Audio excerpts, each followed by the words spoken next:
నమస్తే ఓరగల్లు 9 నేషనల్ టీవీకి స్వాగతం. సంక్షేమ హాస్టళ్లను గత ప్రభుత్వం పట్టించుకోలేదని మంత్రి కొండ సురేఖ ఆరోపించారు. హాస్టల్లోని విద్యార్థులను ఉత్తమ విద్యార్థులుగా తీర్చిదిద్దే బాధ్యత ప్రభుత్వానిదేనని స్పష్టం చేశారు. మా ప్రభుత్వం వచ్చాక ఒక్క విద్యార్థిని చనిపోయిందని, బాధిత విద్యార్థినికి ప్రత్యేక వైద్య సదుపాయం కల్పించాం. అయినప్పటికీ దురదృష్టవశాత్తు చనిపోయింది. ఆమె మృతిపై రాజకీయాలు చేయడం తగదని మంత్రి కొండ సురేఖ అన్నారు. గత ప్రభుత్వం హయాంలో హాస్టల్లోని భోజనంలో పురుగులు వచ్చేవి. సంక్షేమ హాస్టళ్లు సదుపాయాలు బీఆర్ఎస్ ప్రభుత్వం పట్టించుకోలేదు. విద్యార్థిని మృతిని రాజకీయం చేయడం దురదృష్టకరమని ఆమె అన్నారు. గురుకులాల్లో కుట్రల వెనుక బీఆర్ఎస్ నేత ప్రవీణ్ కుమార్ హస్తం ఉందని, గతంలో ఆయన గురుకుల కార్యదర్శిగా పనిచేశారు. తన అనుచరులే సిబ్బందిగా నియమించుకున్నారని మంత్రి కొండ సురేఖ ఆరోపించారు. కూడా బయటకు వస్తాయి, వచ్చినప్పుడు దాంట్లో ఎవరి ఇన్వాల్వ్మెంట్ ఉన్నది అనేది తెలుస్తుంది. తెలిసినప్పుడు 100% వాళ్ళ మీద చట్టపరమైన చర్యలు తీసుకోవడం జరుగుతుంది. ఈయన మాట్లాడుతూ అంటాడు, నేను జైలుకు పోతా, నేను జైలుకు పోతా, మూసిని అడ్డం పెట్టుకొని జైలుకు పోతా అంటాడు. గిరిజనుల కోసం జైలుకు పోతా అంటాడు, వాళ్ళ కోసం జైలుకు పోతా ఉంటాడు, వీళ్ళ కోసం జైలుకు పోతా ఉంటాడు. అసలు చేసిందేదో ఉంది, ఆ తప్పులేవో బయటకు వస్తూ ఉన్నాయి. ఆ తప్పుల్లో జైలుకు పోతా అనేది ఆయనకు తెలుస్తూ ఉంది, 6th సెన్స్. కానీ అది ఒప్పుకోక ప్రజల కోసం జైలుకు పోతా నేను దించేదే అని అంటాడు. అది అసలు నాకు అర్థమే అవుతలేదు, ఎందుకంటాడు ఆయన ఆ మాట అని చెప్పేసి. 5 సంవత్సరాల తర్వాత మేము అధికారంలోకి వస్తాం, మిమ్మల్ని దింపి అని మాట్లాడితే ఓ పద్ధతి ఉంటుంది, కానీ మేము ఇప్పుడే దింపుతా అని చెప్పేసి మాట్లాడతాడు. అంటే ఆయన ఒకలాగా చెప్పాలంటే ఒక మానసికంగా ఆయన ఒక ఇబ్బందిలో ఉన్నాడు. ఆమెకు ప్రముఖ స్థానం ఏదో ఇవ్వబోతున్నాడని మరి కొంచెం ఈరోజు వల్ల కొంత వాళ్ళలో కడుపు మంట మొదలైంది. అరే మేము తినే ఈ అవినీతి సొమ్మును మాకు దక్కకుండా చేస్తూ ఉన్నారని. సంఘటనలన్నిటికీ కూడా కారణం ఆర్ఎస్ ప్రవీణ్ కుమార్ హస్తం ఉందని చెప్పి నేను నమ్ముతా ఉన్నాను. ఎందుకంటే ఆయనకు అన్ని హాస్టల్స్లో కూడా ఆయన అనుచరగణం ఉన్నది. కొంతమంది ఆయన వర్గాలను ఏర్పాటు చేసుకున్నాడు. కావాలని ఇటువంటి ఇష్యూలను క్రియేట్ చేసి ప్రభుత్వాన్ని బద్నాం చేసేటువంటి ఒక ప్రణాళిక ఈయన ద్వారా నడిపిస్తూ ఉన్నారు టీఆర్ఎస్ నాయకుడు సైకోరావు అని చెప్పి నేను అనుకుంటా ఉన్నాను. తప్పకుండా వాస్తవాలు అనేటివి బయటికి వస్తాయని చెప్పి ఈ సందర్భంగా నేను తెలియజేస్తూ ఉన్నాను. అండ్ తర్వాత కూడా వీళ్ళు ఎప్పుడు కూడా ఈ గురుకుల పాఠశాలను పట్టించుకోలేదు. ఈరోజు మా ప్రభుత్వము ఒక్కొక్క కాన్స్టిట్యున్సీకి 25 ఎకరాలలో ఇంటిగ్రేటెడ్ గురుకుల పాఠశాలలు మంజూరు చేసి మా చిత్తశుద్ధి ఏంటో ఈరోజు మా ప్రభుత్వం చెప్పకనే చెప్పింది అని ఈ సందర్భంగా తెలియజేస్తూ ఉన్నాను. మరి నిబంధనలకు విరుద్ధంగా నియామకాలు జరిపాడు ఆ రోజు ఆర్ఎస్ ప్రవీణ్ కుమారు. కమ్యూనిటీ రిలేషన్ ఆఫీసర్ను ఎలాంటి నిబంధనలు లేకుండా ఒక అతన్ని పెట్టుకొని ఆయన ద్వారా ఈ మొత్తం ఇదేదైతే ఉందో ఈ స్కామ్ అంతా కూడా ఆయన నడిపించడం జరిగింది. అదేవిధంగా గురుకులాల్లో అసిస్టెంట్ కేర్ టేకర్లను నియమించారు. అంటే దానిలో ఎక్కడా కూడా ప్రభుత్వం నుంచి ఒక స్టేట్మెంట్ కానీ అట్లీస్ట్ కలెక్టర్లను ఆదేశించి వాళ్లకు ఏదైనా సహాయం చేయమని కానీ చెప్పకపోవడం చాలా బాధాకరం. కానీ మేము ఈ అమ్మాయి విషయంలో మరి ఇందిరమ్మ ఇల్లు ఇవ్వడం జరిగింది. అదేవిధంగా అమ్మాయి వాళ్ళ ఇంట్లో ఒక జాబ్ కూడా ప్రొవైడ్ చేయడం జరిగింది. పోయిన ప్రాణాన్ని ఎలాగో తీసుకురాలేము, కానీ కుటుంబానికి అండగా ఉన్నాము మేము అనేటువంటి ఒక స్థైర్యాన్ని కల్పించాల్సిన బాధ్యత మా మీద ఉంది. కాబట్టి కాకినాడ పోర్ట్ను స్మగ్లింగ్ హబ్గా మార్చారని డిప్యూటీ సీఎం పవన్ కళ్యాణ్ అన్నారు. కాకినాడ పోర్ట్ నుంచి అక్రమంగా రవాణా చేస్తుండగా సీజ్ చేసిన 640 టన్నుల పీడీఎస్ బియ్యాన్ని పవన్ స్వయంగా పరిశీలించారు. అనంతరం కాకినాడ పోర్ట్లో ఆయన మీడియాతో మాట్లాడారు. కాకినాడ పోర్ట్ నుంచి జరిగే అక్రమాలు ఆపుతామని గతంలో హామీ ఇచ్చాం. దీనిపై స్థానిక ఎమ్మెల్యే కొండబాబు ఎప్పటి నుంచో చెబుతున్నారని, గతంలో రాష్ట్రంలో 30,000 మంది ఆడపిల్లలు అదృశ్యమయ్యారని చెప్తే వెటకారంగా మాట్లాడారని అన్నారు. అదే విషయం కేంద్రం చెప్పిన తర్వాత అందరికీ అర్థమైందని అన్నారు. మా పాలన పగ ప్రతీకారాలతో ఉండదని, అలాగని తప్పులు చేస్తుంటే చూస్తూ ఊరుకోమని పవన్ కళ్యాణ్ అన్నారు. మంత్రి నాదెండ్ల మనోహర్ పలు చోట్ల తనిఖీలు నిర్వహించి 51,000 టన్నుల రేషన్ బియ్యాన్ని పట్టుకున్నారు. ఇద్దరు పేర్లు చెప్పారు. అరబిందో వాళ్ళదంట. పోర్ట్ పోర్ట్ ఎవరి కంట్రోల్లో ఉంది?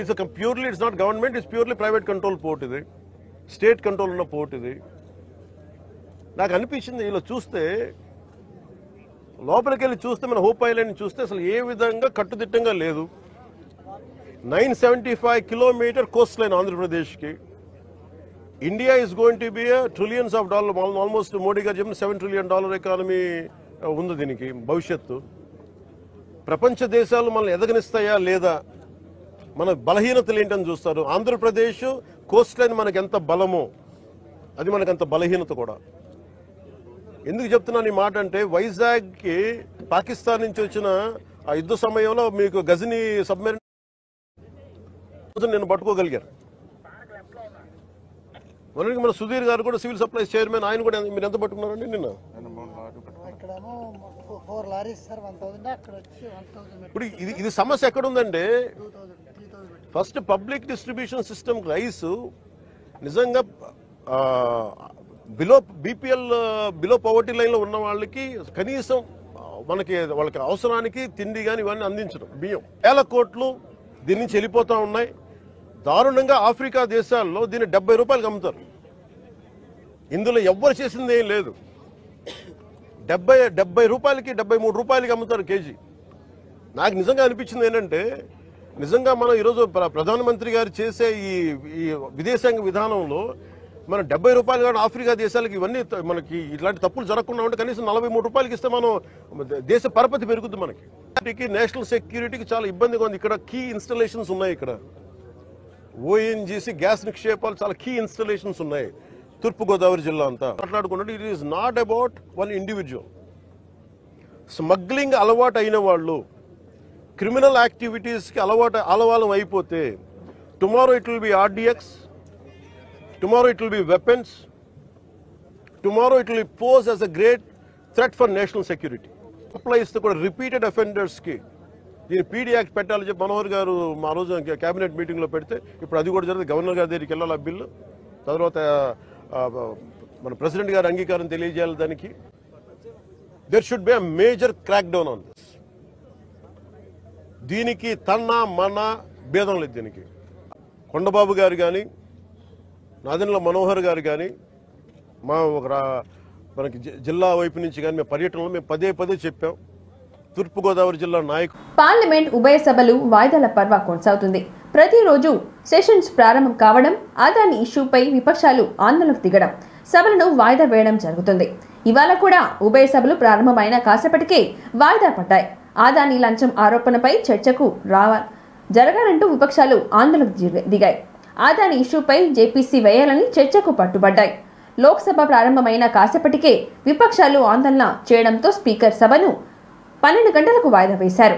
అటు రాజ్యసభలను అదే పరిస్థితి కొనసాగుతుంది. విపక్షాల ఆందోళనతో రాజ్యసభను చైర్మన్ జగదీప్ ధన్కర్ డిసెంబర్ 2న వాయిదా వేశారు.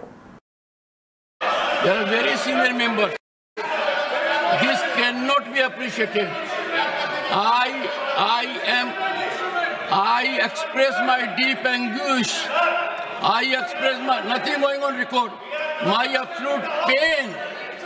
We are creating a very bad precedent. We are dishonoring the people of this country. We are not coming up to the expectations. Our actions are not people-centric. They are to absolute public distaste.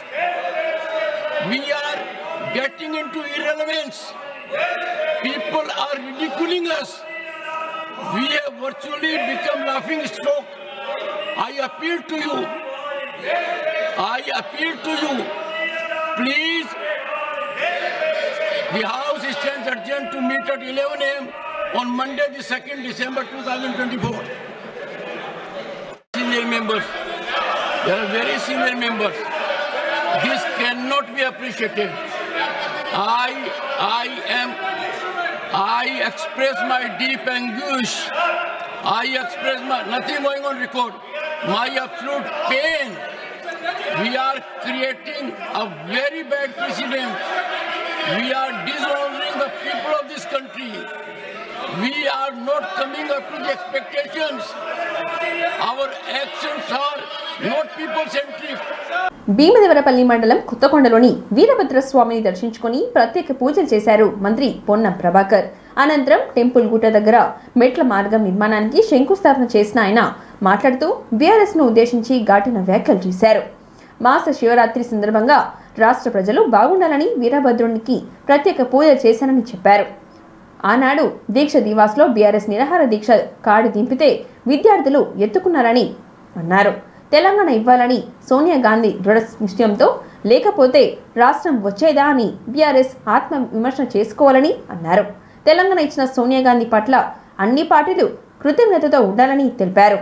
తల్లిని చంపి బిడ్డను ఎత్తుకపోయారని తెలంగాణ విద్రోహులుగా చిత్రీకరిస్తుంటే చీమా నెత్తురు ఉన్న రాష్ట్ర BJP నేతలు నోరు ఎందుకు మెదపడం లేదని ప్రశ్నించారు.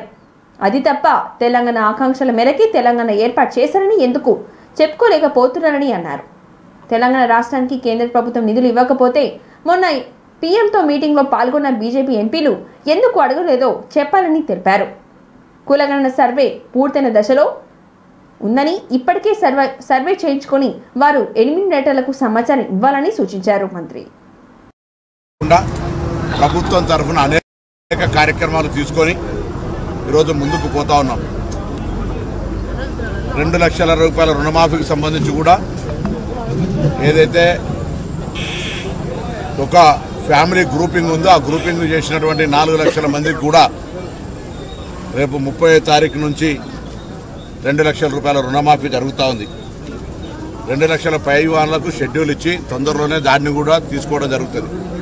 200 యూనిట్ల ఉచిత విద్యుత్ కావచ్చు, ఉచిత బస్సు కావచ్చు, తొందరలోనే గ్రామ వారీగా ఇందిరమ్మ ఇండ్ల ఎంపిక కావచ్చు, రేషన్ కార్డుల పంపిణీ కావచ్చు, ఇవన్నీ కూడా జరగబోతూ ఉన్నాయి.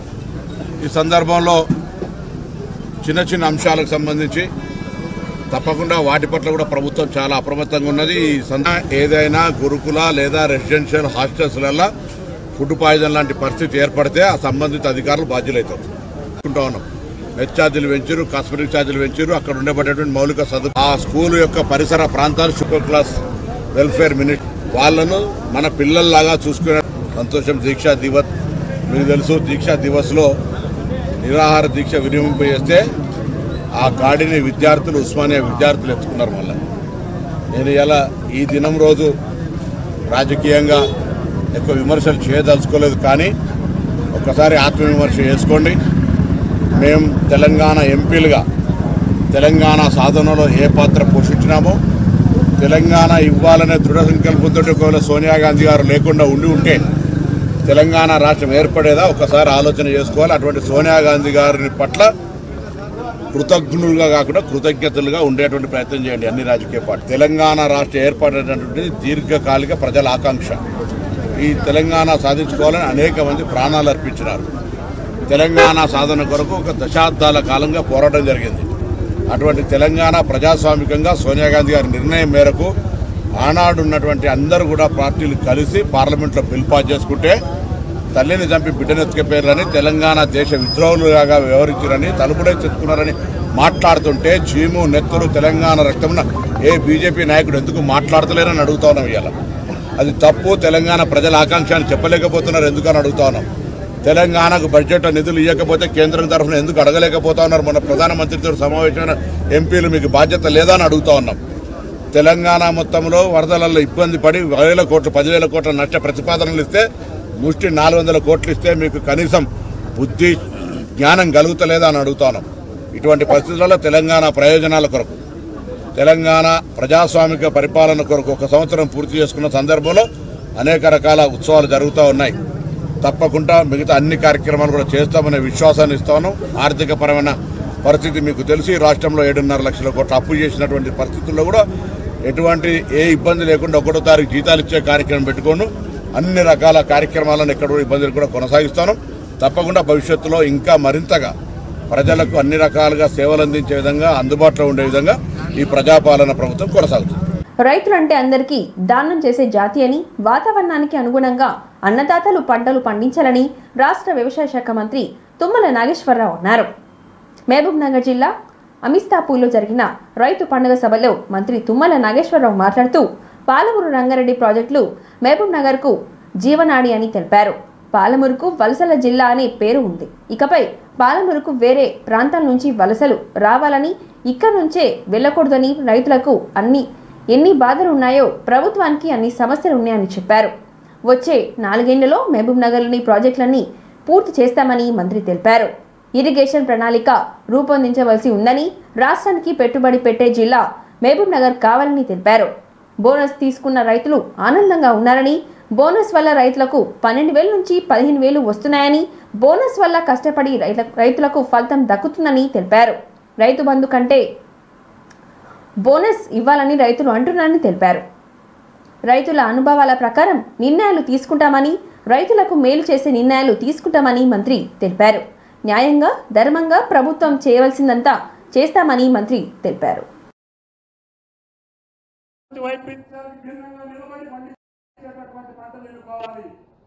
మనం నిలబడతాం తప్ప లేకపోతే మా తాతలు చేశారు, మా తండ్రులు చేశారు, మేము చేస్తున్నామని ఈ యొక్క పనికి మాలిన పంటలు పండించి ఆడ చేతుల్లో, దళారు చేతుల్లో, వ్యాపారస్తుల చేతుల్లో, మోసగాళ్ళ చేతుల్లో మనం బాధపడాల్సిన పని లేదు. మీరు నిక్కచ్చిగా వ్యవసాయం చేయండి.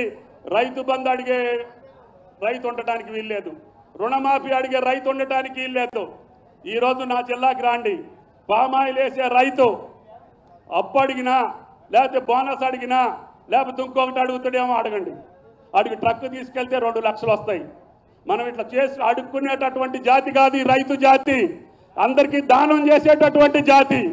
కాబట్టి మీరు కాలం ఎరిగి పండించండి, అదునెరిగి పండించండి, వాతావరణం చూసి పండించుకోండి, ఏ పంటలు పండించుకోవాలో చూసి పండించుకోండి.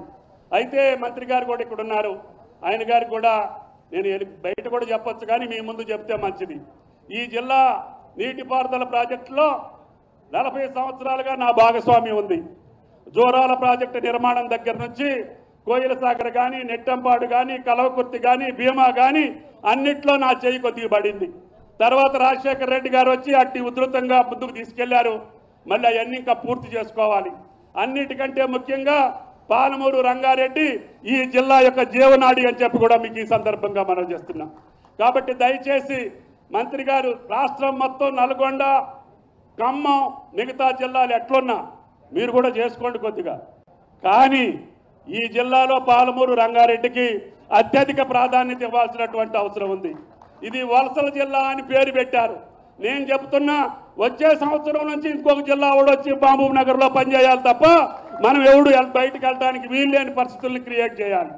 కాబట్టి తెలంగాణ రాష్ట్రానికి ఇప్పుడు చుట్టుపక్కల రాష్ట్రాలు ఉన్నటువంటి మనుషులందరూ వచ్చి మన దగ్గర పనిచేస్తున్నారు. మహారాష్ట్ర వాళ్ళు వచ్చి మిరపకాయలు ఏరుతారు, ఛత్తీస్గఢ్ వాళ్ళు వచ్చి, జార్ఖండ్ వాళ్ళు వచ్చి నాటు పెడుతున్నారు. ఏ పంట కైలు చేయాలన్నా ఆంధ్ర ప్రాంతం వాళ్ళు వచ్చి పామాయిలు గెల్లగొడుతున్నారు. తెలంగాణ రైతు ఇప్పుడు వలస రైతు కాదు, బాధపడాల్సిన పని లేదు. మీరు కంటి నిండా నిద్రపోండి, కడుపు నిండా వ్యవసాయం చేయండి. మిమ్మల్ని ఆదుకునే బాధ్యత తెలంగాణ ప్రభుత్వాన్ని, రేవంత్ రెడ్డి గారి ప్రభుత్వాన్ని అని చెప్పి ఈ సందర్భంగా మనం చేస్తున్నాం. కొన్ని బాధలు ఉన్నాయి, రైతుకి ఎన్ని బాధలు ఉన్నాయో అంతకంటే ఎక్కువ బాధలు ఈ ప్రభుత్వానికి ఉన్నాయి. అయినా సరే పెద్దలు, అనుభవజ్ఞులు, ఉత్తమ్ కుమార్ రెడ్డి గారు లాంటి మంత్రుల యొక్క సహకారంతో ఇరిగేషన్ ప్రాజెక్టులో ఏదైతే ప్రాధాన్యత ఉన్నాయో వాటిని పూర్తి చేసుకుంటూనే ఈ 4 సంవత్సరాల్లో పెండింగ్ ప్రాజెక్టులన్నీ పూర్తి చేసి ఈ పాలమూరు రంగారెడ్డిని పూర్తి స్థాయిలో నిర్మాణం చేసుకుంటే ఈ జిల్లా సస్యశ్యామలం అవుతుంది. మహబూబ్ నగర్ జిల్లా సస్యశ్యామలం అయిందంటే తెలంగాణలో మీకు ఎక్కడా బీడిమం ఉండదు అని చెప్పి కూడా మీకు ఈ సందర్భంగా మనం చేస్తున్నాం. కాబట్టి చౌహాన్ గారు, మీరు అందరూ ఆలోచన చేయాలి. ఎండాకాలంలో కాంగ్రెస్ కార్యకర్తలు స్థానిక సంస్థల ఎన్నికలకు సిద్ధం కావాలని రాష్ట్ర పౌర సరఫరాల శాఖ మంత్రి ఉత్తమ్ కుమార్ రెడ్డి పిలుపునిచ్చారు. ఇవాళ సూర్యాపేట జిల్లా పాలకవీడు మండలంలోని ఆలింగంపురం గ్రామంలో 30 కోట్లతో చేపడుతున్న రహదారి పనులకు ఆయన శంకుస్థాపన చేశారు. ఈ సందర్భంగా ఏర్పాటు చేసిన సమావేశంలో ఆయన మాట్లాడుతూ జనవరి, ఫిబ్రవరి నెలల్లో జరగనున్నాయని, కాంగ్రెస్ పార్టీ శ్రేణులు ఎన్నికలకు సిద్ధంగా ఉండాలని మంత్రి ఉత్తమ్ కుమార్ రెడ్డి పిలుపునిచ్చారు. రైతుల రుణమాఫీ చేస్తామని, రైతు భరోసా ఇస్తామని మంత్రి తెలిపారు. స్థానిక సంస్థల ఎన్నికల్లో కోదాడ, హుజూర్ నగర్ నియోజకవర్గాల అన్ని స్థానాల్లో క్లీన్ స్వీప్ చేయాలని అన్నారు. హుజూర్ నగర్ సమగ్ర అభివృద్ధికి కృషి చేస్తానని, 7 సార్ల నుంచి ఒకే ప్రాంతం నుంచి గెలిపించిన హుజూర్ నగర్ నియోజకవర్గ ప్రజలకు ఎలవేళ రుణపడి ఉంటానని మంత్రి తెలిపారు.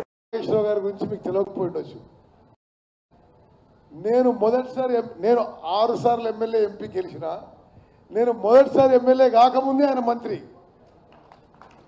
1985లో ఆయన ఇరిగేషన్ మంత్రి. మరి ఆయనకి బహుశా ఈ రాష్ట్రంలో ఇరిగేషన్ గురించి, వ్యవసాయ శాఖ గురించి మంత్రి పదవి ఎలా నిర్వహించాలో తుమ్మల నాగేశ్వరరావు గారి కంటే ఎక్కువ తెలిసి ఉండేవారు. చాలా సమర్థవంత. మా పక్క జిల్లా చాలా ఏళ్ళు వారు తెలుగుదేశం పార్టీ, నేను కాంగ్రెస్. చాలా విషయాల్లో పొలిటికల్ విషయంలో డిఫర్ అయ్యేవాళ్ళం. కానీ అతన్ని ఎప్పుడు మేము రెస్పెక్ట్ చేసేవాళ్ళం. ఎందుకంటే అతనికి ఏ బాధ్యత ఇచ్చినా చాలా సిన్సియర్గా, సమర్థవంతంగా నిర్వహించే తుమ్మల నాగేశ్వరరావు గారు ఈరోజు నిజంగా ఈ ఎగ్జిబిషన్, ఈ రైతు పండుగ ఇంత భారీ స్థాయిలో ఇంత అద్భుతంగా జరుగుతుందంటే తుమ్మల నాగేశ్వరరావు గారే కారణం. వారిని మనస్ఫూర్తిగా నేను అభినందిస్తున్నా. మరి వారు చాలా విషయాలు చెప్పారు. అవన్నిటికీ నేను మళ్ళీ ప్రస్తావించాను. కానీ 2-3 విషయాలు చెప్పాలి. గౌరవ ముఖ్యమంత్రి రేవంత్ రెడ్డి గారు, గౌరవ వ్యవసాయ శాఖ మంత్రి తుమ్మల నాగేశ్వరరావు గారి ఆధ్వర్యంలో తెలంగాణ రైతాంగానికి స్పష్టమైన హామీ ఇస్తున్నాము. మేము రైతు పక్షపాత ప్రభుత్వము. ప్రభుత్వం దగ్గర డబ్బులు ఉన్నా లేకున్నా వ్యవసాయ విషయంలో ఈ ప్రభుత్వానికి మీరే నెంబర్ 1 ప్రయారిటీ అని చెప్పి నేను మనం చేస్తున్నా. అసలు వ్యవసాయం అంటే ఏంది, రైతుల సంగతి ఏం తెలియని వాళ్ళు చాలా మాట్లాడుతున్నారు. మనం ఒక నిమిషం రైతు రుణమాఫీ గురించి మాట్లాడదాం. నేను గతంలో కూడా నేను చెప్పిన, ఒకసారి ఎంపీగా ఉన్నా, 6 సార్లు ఎమ్మెల్యేగా ఉన్నా, సపరేట్ తెలంగాణలో మంత్రిగా ఉన్నా, 6 ఏళ్ళు తెలంగాణ కాంగ్రెస్ అధ్యక్షుని ఉన్నా, ఉమ్మడి ఆంధ్రప్రదేశ్లో మంత్రిగా ఉన్నా.